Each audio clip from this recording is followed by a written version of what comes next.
Welcome back to Piers Uncensored. My next guest is one of the most influential and to many controversial political scientists in the world. Most recently, he stirred controversy with his ferocious criticism of Israel's attacks on Gaza. Many of you have called for him to appear on this show with thousands of comments like this one. I wonder if Piers Morgan will be brave enough to have Norman Finkelstein on his show.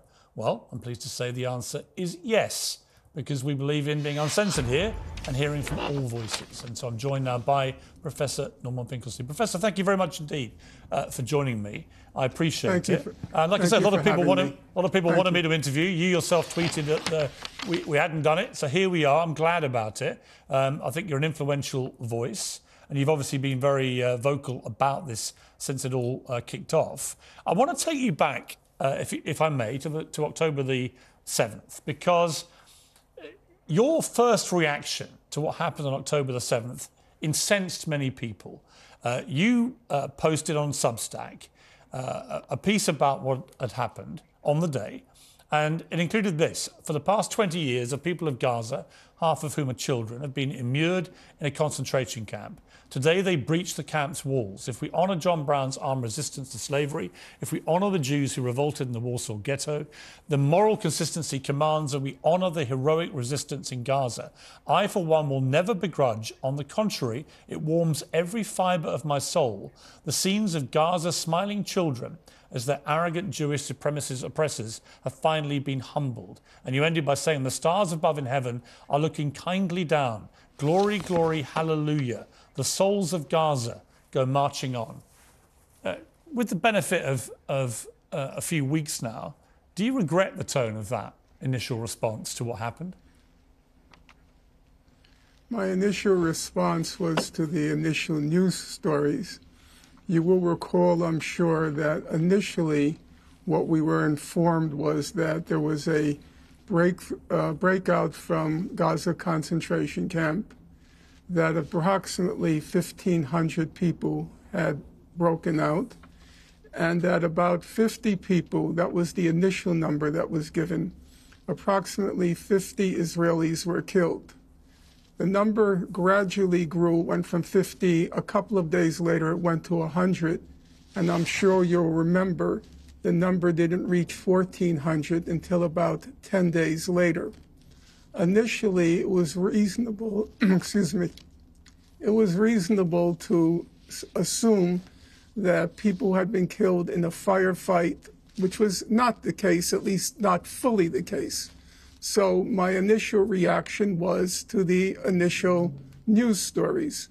By the third or fourth day, I was clearly compelled to rethink my initial statements and try to make sense of what was clearly a moral quandary.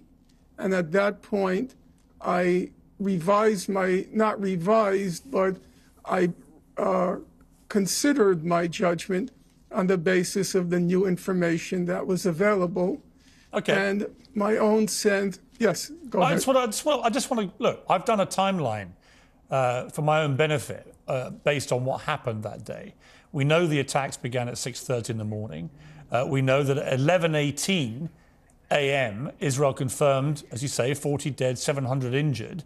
At 11:35, Benjamin Netanyahu said, we are at war. At 12:30 that day, at lunchtime, I tweeted horrifying and appalling scenes from Israel. This murderous, indiscriminate Hamas terror attack on Israeli people is shameful and indefensible. By 4:17, Israel said 100 were dead at least, 985 wounded. Civilian hostages have been taken. At 4 o'clock, a little later than that, around the same time, footage is released of the attack reporting that 3,000 bombs and firearms have been fired off by Hamas. Civilians have been killed, and so on. And yet at 6:30, and then again at 9:16, you were retweeting your initial Substack, and you then added at 9:16 that you felt the hostage situation was crocodile tears. So I would take issue with your statement that you thought it was only after 2 or 3 days that anyone had a clue about the scale of what had happened here. It was very obvious during that Saturday about the mounting scale of horror.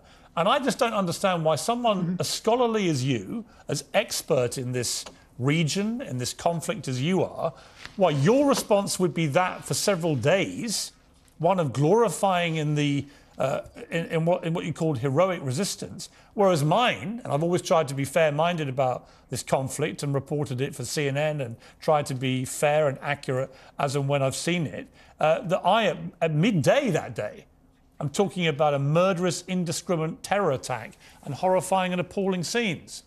I just don't believe that you weren't aware, with great respect, about the scale of what was going on.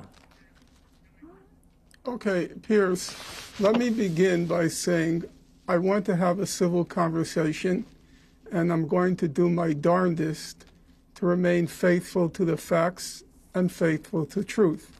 I'll do my darndest not to exaggerate. The first thing I have to say is I don't tweet. I've never been on Twitter. I have 3 young tech people who I send statements to, and then they make the decision where to place it on Substack, on Twitter, and so forth. Okay, I just want to clear that up. I made one statement on the first day on the basis of the information that was available to me. The information was 50 people had been killed. Now, my memory is, but I won't claim my memory is infallible, the numbers didn't start to grow until the next day. That's not true. As the numbers, okay. It's just not true. Piers. Well, Professor, with respect. Okay, I'm not going to. It's not true. Piers.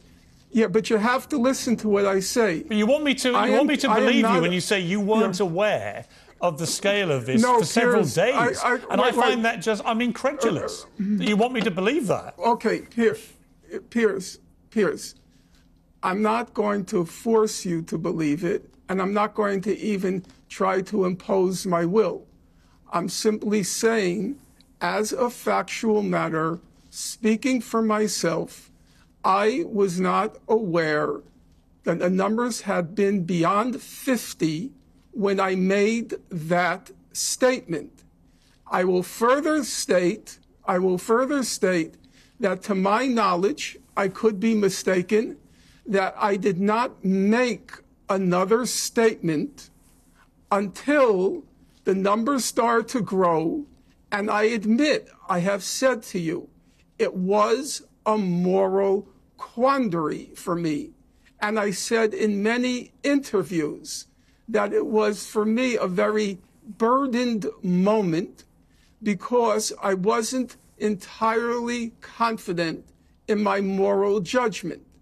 And it was at that point that I started to look back at what the white abolitionists had to say when Nat Turner carried out a slave rebellion and many whites were hacked to death, children were beheaded, and I wanted to see, because I was not confident of my moral judgment, I wanted to see what did the white abolitionists, those who fought against slavery, had to say. And I looked at what William Lloyd Garrison, probably the most famous of the white abolitionists, and he said, horrible things happened during Nat Turner's rebellion, but if you read his statement, he wouldn't condemn Nat Turner or Nat Turner's All right, well, let me ask you. Confederates. Okay, so let me ask you. Let me ask you. Okay, listen, I've heard you say this before, that analogy. That's fine. But let me ask you, given you now know the scale of what happened, given you know 1,200 people were killed, including 800 or so completely innocent civilians. We know that children were killed, that grandmothers were killed, and their deaths FaceTime to their families. We know that over 200 people were kidnapped and taken hostage. Given you know the full scale of this attack, I've asked a lot of guests these 2 questions, and I'll be curious about your answer. One, would you categorize it as a terror attack? And secondly, would you condemn Hamas for what they did? My view is as follows. Number one, as far as the evidence shows now, atrocities occurred on October 7th. The magnitude of the atrocities and the types of atrocities, for example, were children beheaded, were women raped. That remains, so far as I can tell from the evidence, an open question. However, that there were atrocities that occurred, my answer is yes. Number two, that's a factual question. Then there's well, the question was question. it a terror attack? Yeah. Well, atrocities, it seems to me, denotes a terror attack. Okay, thank you. That's what atrocities are. Thank you. Okay. So, number two, that's the factual question. And then there is the legal question.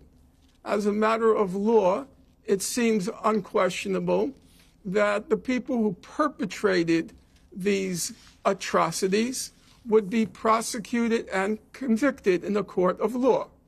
However, I would say on the legal question, I should think that there would be some mercy shown because those who carried out the atrocities were concentration camp inmates. Number three, which I think is the one that concerns you the most, is the moral question.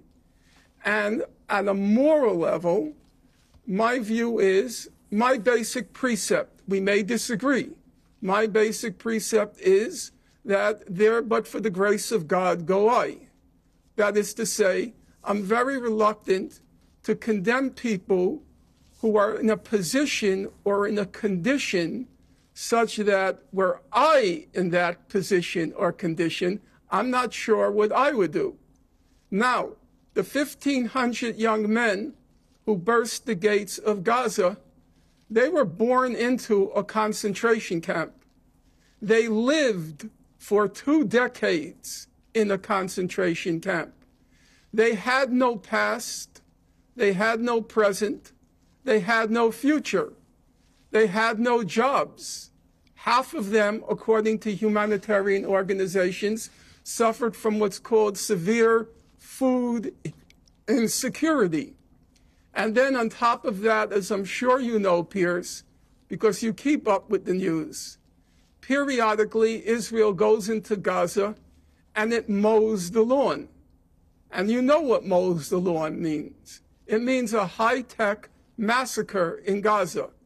In 2008-9, Operation Cast Lead. 2012, Operation Pillar of Defense. 2014, Operation Protective Edge. And in each of these high-tech massacres visited the people of Gaza, in some cases hundreds, in some cases thousands of Palestinians are killed. Okay, and let me ask you. In fact, just in well, let me ask you on that point. In light of, and on that point, I've got one question about that. In that period, yes. In that period, and by the way, I've been condemnatory of some of the things you've just talked about publicly. I've tweeted my condemnation of some of these things, and I've tried to shine a light on the plight of the Palestinians for many, many years. And I feel that the oppression of the Palestinian people for many decades has been absolutely outrageous. So on that, we can completely agree. But when it comes to what you're saying here, it seems to me what you're trying to paint is a picture of some kind of moral justification for what Hamas did. And that's where you lose me, because I don't see why there could be anyone who can see the scale of what Hamas did on October the 7th and not simply condemn it out of hand. You may also want to condemn some of the response by Israel. That's completely normal. I would say that there are serious question marks about the proportionality of what they've been doing. But if you can't start from a basic humanity position of saying what happened on October the 7th was a disgusting terror attack worthy of condemnation, then for me, I find it very hard to then respect anyone's demand for people to condemn Israel and their response. Piers, I'm trying to be candid with you.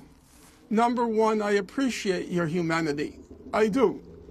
I don't know you from Adam. I'm not a TV or a television or a social media kind of person. I'm a book person. I'm old-fashioned.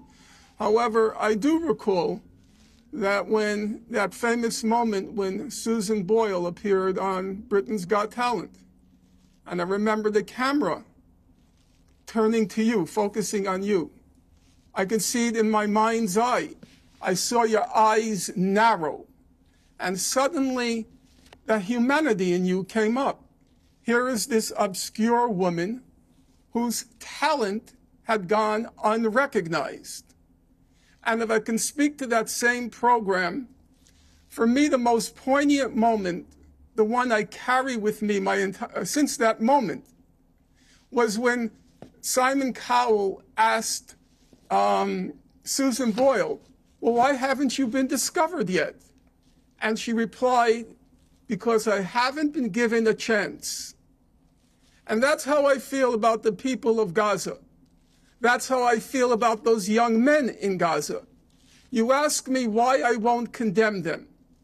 Because those young men were born into a concentration camp. They were born into among the most dense populated places on God's earth. Half of the population of Gaza is children. 70% are refugees who were expelled from Israel in 1948 and their descendants. 70% of Gaza's youth have no jobs, no future, no nothing. They are Susan Boyle times 10,000, never given a chance. And as things looked the night before October 7th, when the question of Gaza was disappearing from the public stage, I will admit to you, Piers, I myself had given up on Gaza. In 2020, I decided it's hopeless, it's pointless, I only have a finite number of years left in my life, and it's time for me to move on. And I'll tell you, that was a wrenching decision on my part, because I knew I was abandoning the people who for 15 years I had devoted my life to chronicling every detail of the horror that had been inflicted on those people. And I gave up on them. Okay. And that meant if I gave up, they had no future, because I was the last chronicler. Okay, but what I would say, Gaza. All right, but what I have the only book but Professor, that's been written on the subject. Let me respond.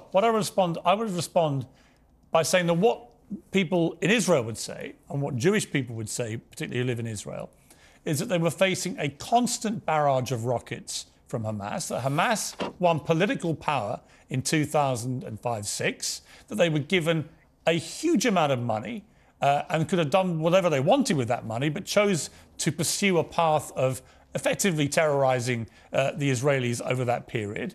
And the Israelis, you're right, they responded they have a far superior military, and they responded in the way that they did. And this cycle has been going on in repeat and repeat and repeat. But where you and I differ about this is that I think what happened on October the 7th was just on a different scale to anything we've seen, and the way it was carried out. And I just don't think saying that people who have been oppressed, which they undoubtedly were for many years, that justifies them committing that act of terror. But let's take a break. Let's come back after the break and discuss this more. Welcome back. I'm still with Professor Norman Finkelstein. Professor, just to round off what we've just been discussing, given that you wrote that Substack and you want me to believe, and OK, I'll take your word for it, that you were completely oblivious to the reality of what had happened here and the scale of it. But given you're not now oblivious to that, why have you not removed that Substack, given the language is so clearly offensive to people, and you based it, by your own words, on a false premise about what had happened? You know, Piers, that's a very good question. And this morning, when I was talking to some friends from the UK, I was warned you would ask that question. I'll honestly tell you, I never fear the truth. I don't. I feel the truth is a very powerful weapon on the side of the oppressed. I never fear it. Now, I'm going to give you the answer. Again, you can or can't disagree with me or believe me. I was tempted to remove it. I was tempted to, quote unquote, protect myself. I didn't remove it because I thought that's intellectually dishonest. I wrote that statement. It's part of the historical record. It's part of the documentary record. And I shouldn't do what Stalin used to do. So when he published photographs of the Bolshevik Revolution, he would take Trotsky's picture out. Okay, but and that's the image. So you won't delete it. So that's the image that stuck to me. All right, you haven't got to delete it, but do you regret it? Do I regret what? Do you regret the contents of that Substack, given that you now know what really happened?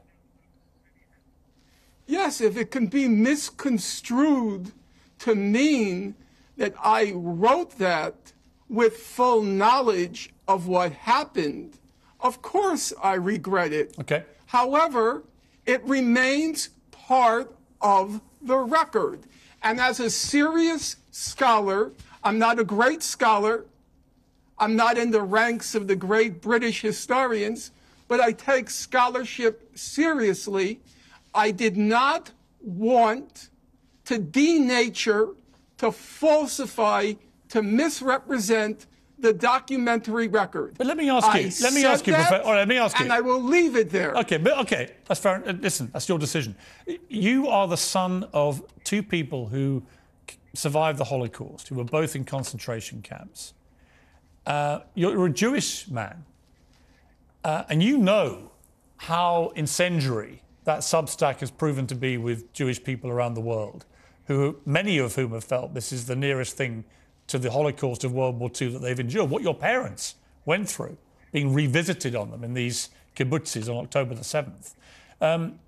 What do you feel about them? I mean, how would your parents have felt about you literally on the day that this happened, talking about heroic resistance, talking about that you will never begrudge the scenes, that the stars in heaven are looking kindly down, glory, glory, the souls of Gaza go marching on. How would your parents have felt about that, coming out of concentration camps, surviving the Holocaust of World War II? Well, first of all, anything I write, I have my parents looking at the screen behind me over my shoulders, in a metaphorical sense. I am very conscious every moment of my existence. Every moment of my existence goes back to the martyrdom of my family. So it's not as if suddenly you're posing a question to me that never occurred to me. Quite the contrary, I do need, even 30 years after their death, I need the moral validation that came from my parents' martyrdom and the extermination of their family. How would my parents have reacted? My guess is if on the first day they heard that inmates in a concentration camp burst its gates, I think my parents would be very pleased at that fact.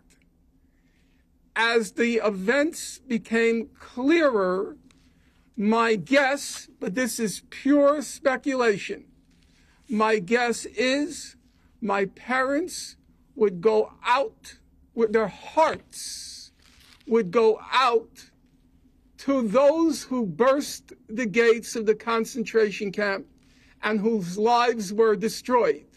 Now, you will say to me, completely legitimately, you would say, well, what would your parents feel about the innocents who were slaughtered in the atrocities on that date? So I'm going to give you as close an answer as I could give, as I'm able to. I once asked my late mother, I said to her, what was your feeling when you heard that the German cities were being terror bombed during World War II? The carpet bombing of the German cities targeting civilians. What was your feeling? And my mother's response to me was, quote, our feeling was if we're going to die, we're going to take some of them with us. Now, that's not the most morally elevated statement. I agree. And do I wish my mother had and my father had a heightened sensitivity to German civilian life? I suppose I would wish it. But I will tell you, Piers, to the last day of my parents' life, it was unthinkable that they would have a kind word to say about Germans. And it was unthinkable that I would ever quarrel with them on that point. Okay. I accepted that given their life experience, they had the right to hate the people who destroyed their lives. Okay. And the people Professor of Finkelstein. Gaza have the right to hate the people who destroyed their lives. Professor Finkelstein, thank you for that answer. And I don't mean to cut you off. We've got another guest waiting to respond to what we've been discussing. I'd like to get you back on. I feel like we've had a good conversation. I don't agree with you about some of it, obviously. That's been clear. But I respect the tone that you've adopted for the interview, and I would like to explore more of this with you another time.